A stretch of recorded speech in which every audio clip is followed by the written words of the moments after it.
If you have written a nonfiction book, or you are a course creator or some sort of leader and teacher, and you want to make sure that you create better lessons so that your audience really gets you and really understands your topic, stay tuned, because in this video, I'm going to share one thing about teaching that will help your lessons stick. And by stick, I mean get 5-star reviews every single time you teach. If you're new here, welcome. My name is Andrea. I am the founder of Legacy Creative and a brand strategist. If you're tuning in again, welcome back. We are glad to have you as a viewer. This channel is for visionaries, creatives, and people who work in the world of building and selling ideas. Each week, we drop a new video with a how-to and something that works from behind the scenes, because that's what we do all day long at our company. If you'd like to be part of the crew, be sure to subscribe and hit the little bell wherever it is to be notified the next time we go live. So let's say you want to create a memorable customer experience. This could be something like a retreat or a coaching program or a digital program, or even how to train your new staff. So the question is, how do you get people to understand your message and really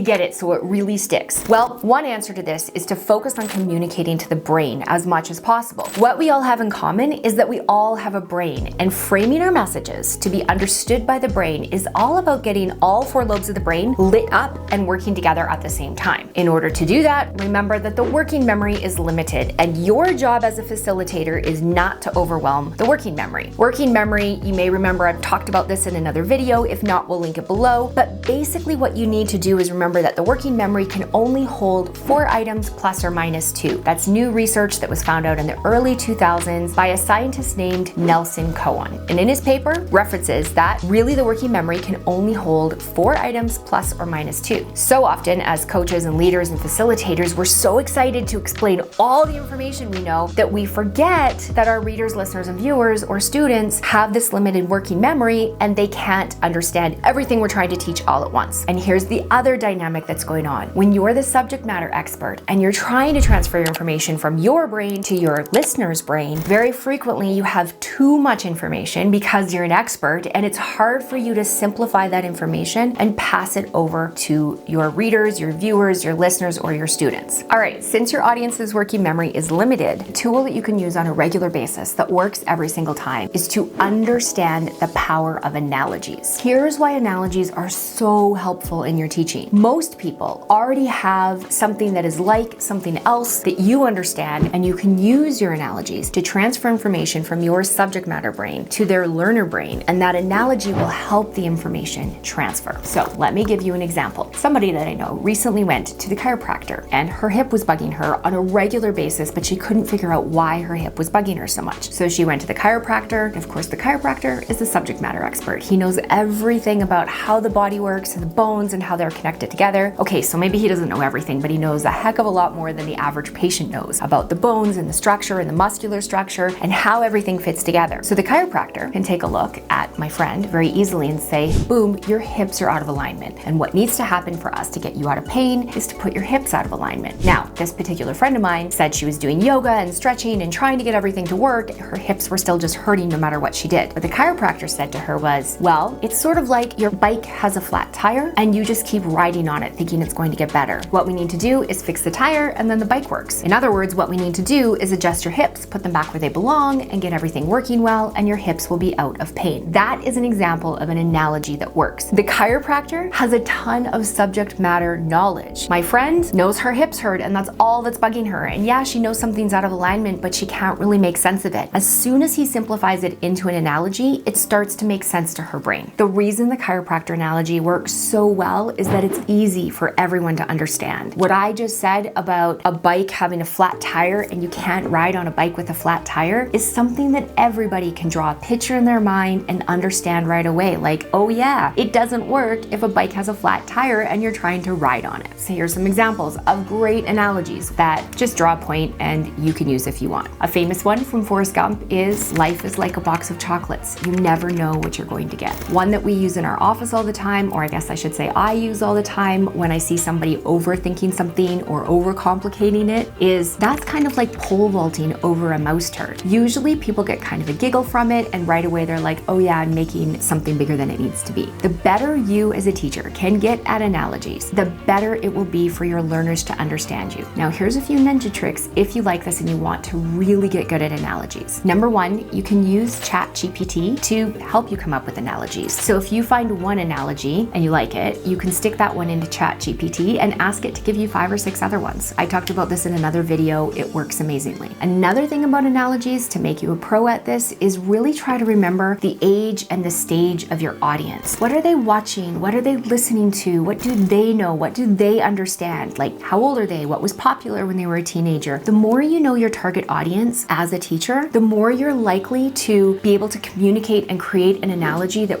really works for them. And the closer the analogy is that works for them, the more likely they are to understand it. If you can make it as relatable as possible, it creates mylenation, which is essentially connection between thoughts. The more somebody thinks about your subject matter, the more likely they are to understand it. If I can wrap this all up and keep it as simple as possible, it's that you want to keep your message as simple as possible when you're trying to facilitate in a way that people get it. And an easy way to do that is use analogies when you can so that it links your subject matter expertise to something they already know so that they can understand what it is that you're sharing. I hope you found this helpful. Until next time, make it a great day. My name is Andrea.